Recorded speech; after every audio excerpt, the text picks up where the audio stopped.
მოგესალმებით. რომ იცოდეთ, როგორ მომზადებოდი თქვენთან შესახვედრად და გავუსვისწინა მიჩქარდა გული, იმიტომ რომ მე მაინც მგონია, რომ ყველაზე დიდი პასუხისმგებლობაა ახლა თქვენს წინაშე დგომა, მაგრამ მე მაინც დავიწყებ მადლობით. უღრმესი მადლობა აქ მობრძანებისთვის.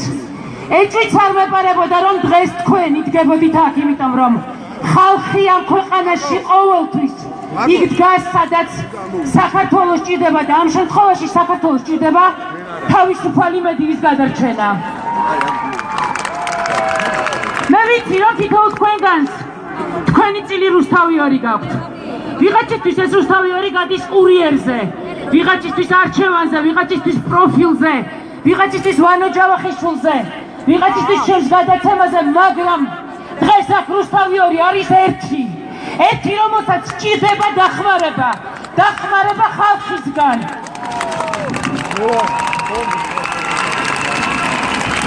რას არ დავთმობთ?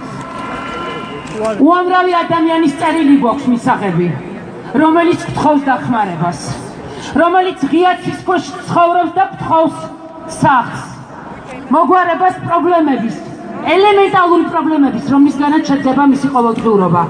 ამ ქვეყანაში თქვენ შორის და არა მხოლოდ თქვენ შორის უამრავი ეტათუკა, უამრავი მანანა, რომელსაც ჩვენი დახმარება სჭირდება. უამრავი ნიჭიერი ვყავს აღმოსაჩენი. უამრავი ადამიანი საპოვნელი და ამიტომაც არ დავთმობთ რუსთავი 2-ს. მე ვიცი, რომ არსებობენ ადამიანები, რომლებიც ჩვენზე ნაწყენები არიან. მე ვიცი, რომ არსებობენ ადამიანები, რომლებიც ფიქრობენ, რომ მათი ხმა სათანადოდ არის მოდაამარხზე.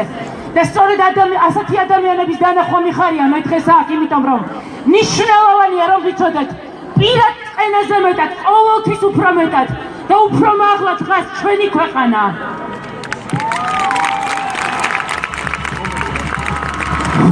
და ბოლოს იმედი მაქვს, რომ აღარასოდეს აქ ამ გამზირზე დგომა აღარ მოგვიწევს.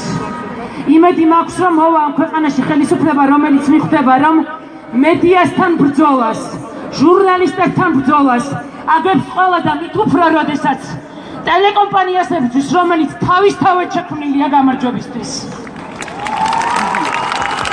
ეს არის დიანა ჯოჯუაშვილი, ეს ჩემი. ორივე ემზადებოდა, მეც ადინეობდნენ, რომ თქვენთვის ეთქვათ. ორიოთ სიტყვა. ყველას ძალიან დიდი მადლობა, რომ იცით ჩემ და ჩემ თეატრების მომავალს. ყველას დიდი მადლობა, რომ ჩვენთან მოგბრძანდით. დიდი მადლობა თქვენ შვილებს, იმიტომ რომ სწორედ მათ ეკუთვნით ეს ქვეყანა. დიდი მადლობა მობრძანებისთვის.